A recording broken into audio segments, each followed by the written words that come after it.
Hello, hello, hello. My name is Kyle Van Voorst with Vorst.com, and today I have Benz again. Benz, how you doing? I'm fantastic. How you doing today? I'm doing excellent. So what are we doing? We are listening to more of Benz's calls. So for those of you who haven't seen this before, what we do is we listen to Benz's cold calls and give him feedback. And you're welcome to join in if you have some things that you think he could have done better.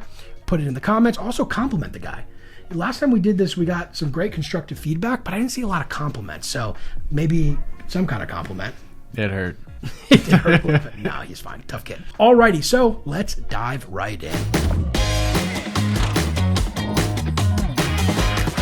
Hey Ted, this is Michael with Voris. How you doing today? Michael with who? With Voris. I know I'm calling you out of the blue here. Do you happen to have 30 seconds for me to explain what I'm calling about? Sure. Thanks for the time. So I'm calling you because we work with other B2B software and service companies to build, scale, and optimize their outbound sales efforts. And we typically work with companies that face one of two situations. They're either starting to build an inside sales team, or their current inside sales team isn't producing the results they're looking for.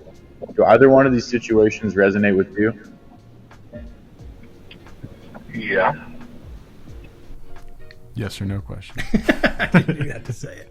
Yeah, so here's an example of like you're slipping into a bad habit here, which is you're converting the intro into a yes or a no versus keeping it open-ended. Which one of these resonates, which you'll probably fix right now. That echo was annoying, but it seemed like it just stopped, which is good.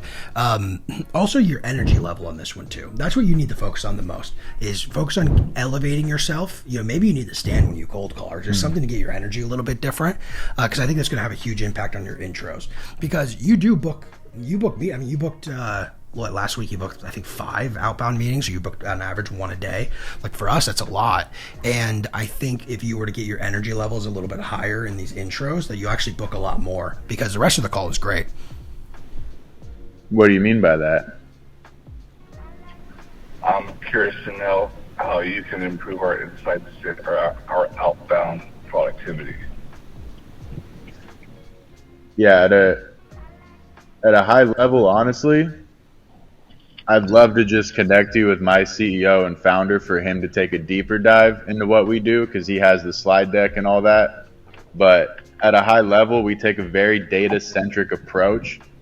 We model everything out, and then we use one-on-one training and coaching to work against that model to get the results we're looking for.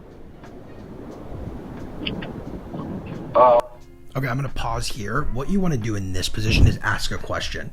So let's go back to what he said. He said, I'd like to learn more about how you can help with our outbound prospecting. What question naturally just pops into your head next?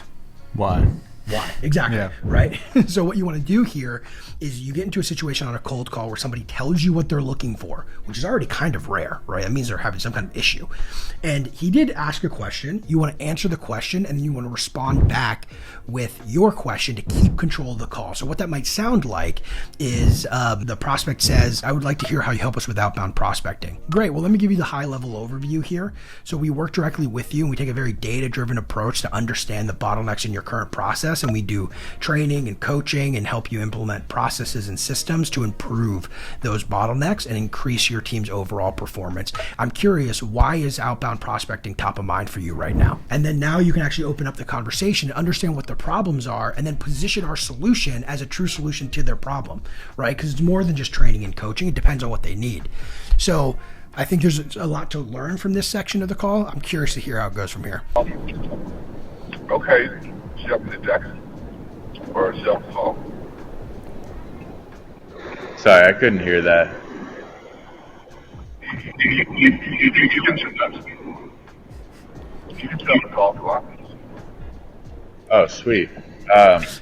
Sounds like you're in the car, but do you know your schedule? Yeah. I'm pretty much offline all next week, so the week after. The week after? Okay. What do we do here? Okay, so we know the ending, so we'll just stop it. You end up sending him the calendar link, and he booked the meeting like 2 minutes later. So I think he just hopped on his phone and booked it real quick while driving. Not safe, but that's probably what he did. So overall, what do you think?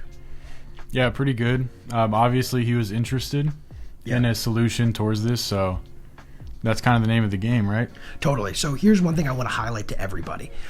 Are there things that Benz can be doing better in this call? Absolutely. You can have more energy, you can ask better questions, and you're going to keep working on that and getting better in that area. But the reason why I want to show everybody this is you don't have to be the world's best cold caller to book meetings. Benz books meetings all the time.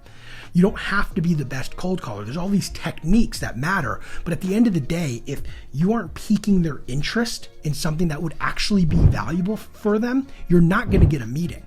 Now, what we do here at Voris helps people with their sales teams, and a lot of organizations struggles with sales, so they hear that we can help with that, and that really piques their interest. But for you have to figure out in the beginning, what are the problems that my prospects deal with, and how do I bring them up early to pique their interest in wanting to learn more. From there, there's techniques you can do to increase your conversion rates, which is something that Benz is working on right now. As you increase your conversion rates, you're going to book a crazy amount of meetings. Like Benz booked, I think, 5 meetings last week, so he books about 1 a day. I wouldn't be surprised if he ends up booking 2 a day by just improving in these few areas. So the 2 big areas for Benz on this call is have more energy and ask open-ended questions. Maybe a sidebar of just better questions in general, because you missed the one question earlier on. And that's really it. It's pretty simple at the end of the day, but you have to really understand your prospect. It's not about your product, and that's where a lot of people make mistakes.